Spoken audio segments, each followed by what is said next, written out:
Mantan pemain Timnas Korea Selatan sekaligus pelatih Timnas Indonesia Shin Tae-yong memastikan akan melakukan rotasi pemain saat menghadapi Brunei Darussalam pada laga kedua grup A Piala AFF di Stadion Kuala Lumpur, Malaysia, Senin, 26 Desember 2022, meski sang lawan banyak dinilai di bawah Timnas Garuda.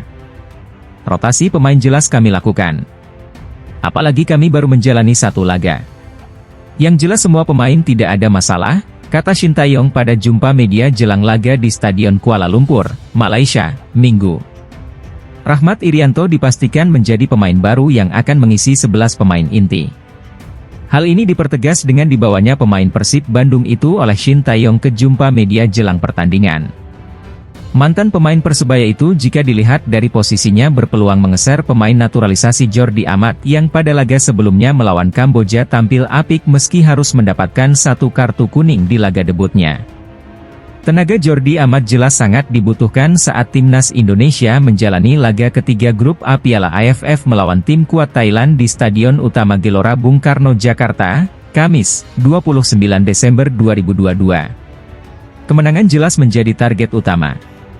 Saat menghadapi Kamboja, Shin Tae-yong menurunkan 11 pemain inti yakni Nadeo Argawinata, Jordi Amat, Fahrudin Arianto, Pratama Arhan, Asnawi Mangkualam, Mark Klok, Ricky Kambuaya, Marcelino Ferdinand, Witan Sulaiman, Egy Maulana Fikri, Muhammad Rafli. Kami akan terus memberikan kesempatan kepada pemain termasuk lini depan yang hingga saat ini belum mencetak gol, kata Shin Tae-yong menegaskan. Saat menang lawan Kamboja, Witan Sulaiman dan Egy Maulana Fikri lah yang sukses mencatatkan namanya di papan skor. Padahal ada nama Muhammad Rafli dalam 11 pemain inti. Di sisi lain ada pemain naturalisasi Ilyas Pasojevic. Indonesia datang ke kandang Brunei Darussalam dengan bekal kemenangan 2-1 atas Kamboja di laga pertama dan saat ini berada di posisi 3 klasemen di bawah Thailand dan Filipina. Kemenangan dituntut untuk diraih demi melancarkan untuk meraih tiket ke babak selanjutnya. Menjelang laga Timnas Indonesia melawan Timnas Brunei Darussalam pada Piala AFF di Stadion Kuala Lumpur, Malaysia, Senin 26 Desember 2022, dipastikan bakal meriah karena supporter Timnas Indonesia, terutama yang ada di Malaysia, dipastikan hadir mendukung Rahmat Irianto dan kawan-kawan. Besok pas kita lagi libur. Informasi yang kami himpun dari teman-teman ada ribuan supporter yang akan hadir. Dari Batam juga akan datang, kata salah satu perwakilan Ultras Garuda di Malaysia, Milan saat ditemui di Stadion Kuala Lumpur. Supporter asal Ponorogo, Jawa Timur itu mengaku sudah melakukan persiapan khusus demi mendukung Timnas Indonesia. Bahkan, dirinya juga sudah melakukan koordinasi dengan Ultras Malaya yang berbasis di sekitar stadion. Kami kulonuan dulu. Biar semuanya aman dan lancar. Kami juga sudah bikin skema lokasi kedatangan maupun untuk kepulangan supporter. Biar semuanya mudah, kata pria yang sudah 11 tahun di negeri jiran itu. Hal sama dikatakan Romli. Supporter asal Jember, Jawa Timur juga bertekad memberikan dukungan penuh pada anak asuh Shin Tae-yong. Apalagi peluang untuk meraih kemenangan sangat terbuka. Harapan kami Timnas bisa 4-0 atau bahkan bisa 7-0, katanya sambil tersenyum. Sementara itu pelatih Timnas Indonesia Shin Tae-yong sangat mengapresiasi rencana kedatangan supporter. Apalagi banyak warga negara Indonesia yang tinggal maupun bekerja di Malaysia. Terima kasih mereka akan datang. Ini waktunya pemain untuk memberikan yang terbaik meski kita menjalani laga away, katanya saat jumpa media jelang laga Piala AFF. Indonesia datang ke kandang Brunei Darussalam dengan bekal kemenangan 2-1 atas Kamboja di laga pertama. Kemenangan dituntut untuk diraih demi melancarkan untuk meraih tiket ke babak selanjutnya. Pemain Timnas Indonesia Pratama Arhan tampil impresif kala Timnas Indonesia mengalahkan Kamboja 2-1 dalam partai grup A Piala AFF 2022. Arhan pun menyamai catatan bintang Thailand, Terasil Dangda.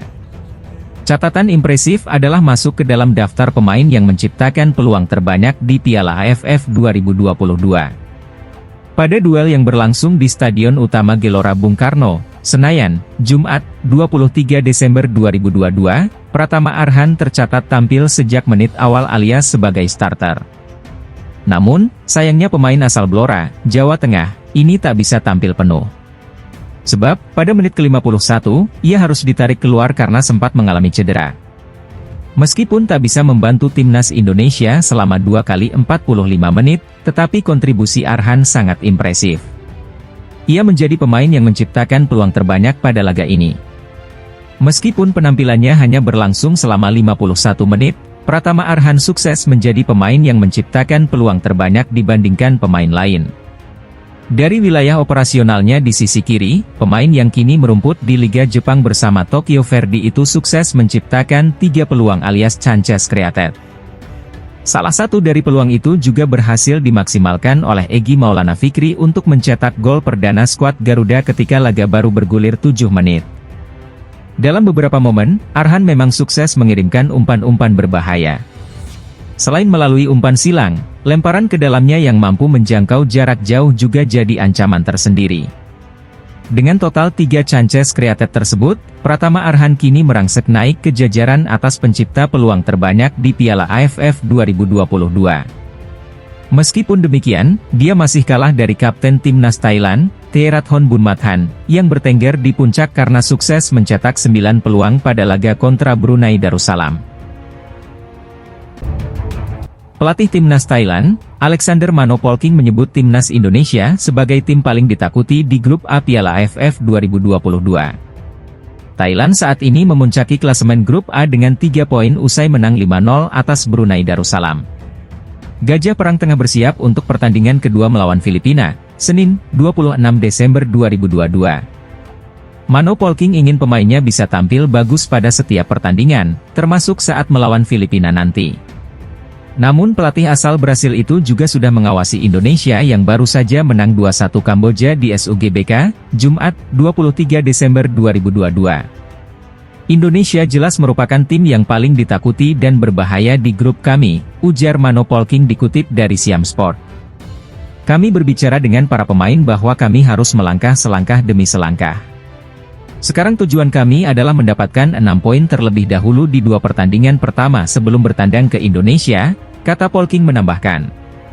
Manopolking juga meminta supporter Thailand memenuhi Stadion Thammasat guna memberikan dukungan kepada Terasil Dangda dan kawan-kawan. Thailand dan Indonesia adalah 2 tim yang diunggulkan dari grup A lolos ke babak semifinal Piala AFF 2022. Sementara itu Filipina dianggap sebagai salah satu pesaing tim Merah Putih jadi pendamping Thailand.